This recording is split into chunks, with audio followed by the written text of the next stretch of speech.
নমস্কাৰ বন্ধুসকল, বিশ্ব এনচাইক্লোপিডিয়া চেনেলত মই আপোনালোকক পুনৰবাৰ স্বাগতম জনাইছোঁ এটা নতুন ভিডিঅ' লৈ। বন্ধুসকল, আজিৰ ভিডিঅ'টো আপোনাৰ বাবে বহুতো ইণ্টাৰেষ্টিং ভিডিঅ' হ'ব, কাৰণ আজি সম্পূৰ্ণ এটা নতুন টপিকৰ ওপৰত এই ভিডিঅ'টো মই বনাইছোঁ।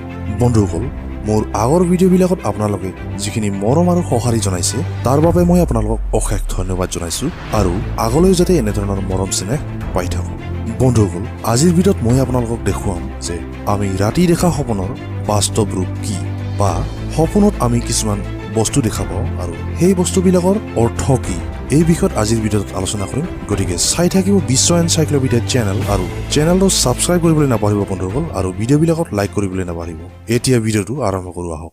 সপোন সকলোৱে দেখা পায়, আৰু প্ৰত্যেক সপোনৰে কিবা নহয় কিবা এটা উদ্দেশ্য আছে। সপোন সাধাৰণতে দুই প্ৰকাৰৰ। এটা হ'ল আমি যেতিয়া গভীৰ নিদ্ৰাত দেখা পাওঁ, আৰু আনটো হৈছে যিটো আমি সোণালী ভৱিষ্যতক লৈ দেখোঁ। আৰু সেই সপোনবিলাক সদায় আধৰুৱা হৈ নাথাকে, কেতিয়াবা ই পূৰা হোৱা দেখা যায়। সপোনত আমি কেতিয়াবা অতীত দেখা পাওঁ, আৰু কেতিয়াবা অচিনাকি ঘটনা বা বস্তু দেখা পাওঁ, বা কেতিয়াবা জীৱনৰ ঘটনাৰ বাহিৰেও আন নিৰ্দিষ্ট কিবা এটা বস্তু দেখা পাওঁ। আৰু তেনেধৰণৰ নিৰ্দিষ্ট বস্তু মানে নিৰ্দিষ্ট কিছুমান সংকেত, যিটো আমাৰ জীৱনত অতি শীঘ্ৰে ঘটিব। আৰু তেনেধৰণৰ কিছুমান সংকেতৰ ভিতৰত কিছুমান ভাল সংকেতো আছে আৰু কিছুমান বেয়া সংকেতো থাকে। সপোন আমাৰ আহিব লগা জীৱনৰ আইনা স্বৰূপ। সপোনে আমাৰ আহিব লগা বিপদৰ সংকেতবোৰ জনাই আমাক প্ৰথমে সাৱধান কৰি দিয়ে। বৈজ্ঞানিক দৃষ্টিত ইয়াক ছিক্স চেন্স বুলিও কোৱা হয়, অৰ্থাৎ সপোন হৈছে ষষ্ঠ অনুভূতিৰ এটা ৰূপ বুলিও ক'ব পাৰি। এনেধৰণৰ কিছুমান সপোনৰ কথা আজি ক'ম, যিবোৰে আপোনাৰ ভৱিষ্যত দৰ্শায়, আৰু সেইবোৰ জানি আপুনি জীৱনৰ বাট নিৰ্ণয় কৰিব পাৰিব। গতিকে চাই থাকিব এই ভিডিঅ'। সপোনত মৃত্যু দেখা পালে, অৰ্থাৎ মৃত মানুহ যিজনক আপুনি সপোনত দেখা পাই কথা পাতিলে, তেন্তে আপোনাৰ মনত দীৰ্ঘদিনীয়া কিবা এটা ইচ্ছা পূৰণ হ'ব। সপোনত নিজকে বা অইন সম্বন্ধীয়ৰ মৃত্যু হোৱা দেখা পালে আপোনাৰ জীৱনৰ ডাঙৰ সমস্যা সমাপ্ত হ'ব, আৰু কিবা নতুন আৰম্ভ হ'ব। কোনো মৃত মানুহক দেখা পালে আপোনাৰ ইচ্ছা পূৰণ হ'ব। সপোনত যদি আপুনি আত্মহত্যা দেখা পাইছে, তেন্তে আপোনাৰ মনত থকা কিবা অসহনীয় বেদনা বা চিন্তা আপুনি উলিয়াই দিয়াৰ চেষ্টা কৰক। সপোনত ভূত দেখা পোৱাৰ অৰ্থ হৈছে আপোনাৰ জীৱনত কিবা এটা অশুভ ঘটাৰ সম্ভাৱনা আছে। সপোনত কাৰোবাক হত্যা কৰা দেখা পালে তাৰ অৰ্থ হৈছে আপুনি কাৰোবাৰ পৰা ঠগ প্ৰবঞ্চনাৰ চিকাৰ হ'ব পাৰে। দাঁত সৰা। সপোনত যদি আপুনি দাঁত সৰা দেখা পাইছে, তেন্তে সেইটো বহুত অশুভ। জ্যোতিষী বিজ্ঞানৰ মতে সপোনত দাঁত সৰা মানে আপুনি কিবা ডাঙৰ সংকটত পৰাৰ আশংকা আছে, বা আপোনাৰ ঘৰৰ ভাই ভনী কিবা ডাঙৰ সংকটত পৰিব পাৰে। নখ কটা, এইটো ভালৰ সংকেত।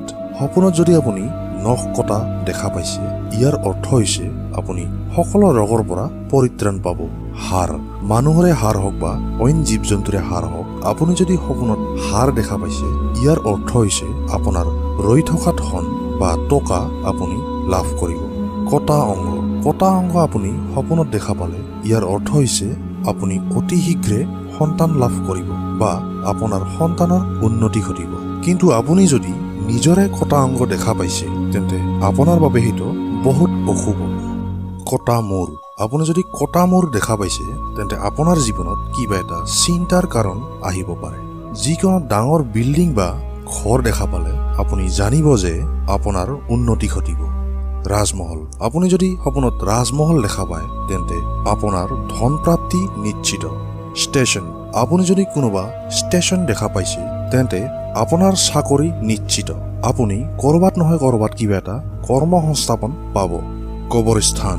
আপুনি যদি কবৰস্থান সপোনত দেখা পায়, তেন্তে আপুনি জানিব যে আপুনি মান সন্মান অতি শীঘ্ৰে লাভ কৰিব। দোকান। খালী দোকান দেখা পোৱা মানে সেইটো অশুভ বুলি জনা যায়, কিন্তু ভৰা দোকান যদি আপুনি দেখা পায়, তেন্তে আপোনাৰ বাবে অতি ভালৰ সংকেত। জ্বলি থকা চাকি। আপুনি যদি সপোনত জ্বলি থকা চাকি দেখা পায়, তেন্তে সেইটো ভালৰে প্ৰতীক, কাৰণ চাকিয়ে এন্ধাৰ গুচাই পোহৰ লৈ আনে। ধোঁৱা। আপুনি যদি সপোনত ধোঁৱা দেখা পায়, তেন্তে জানিব যে আপোনাৰ ব্যৱসায়ত কিবা এটা ডাঙৰ লোকচান ঘটিব, বা আপোনাৰ শত্ৰু বাঢ়িব। পূজা পাতল কৰা।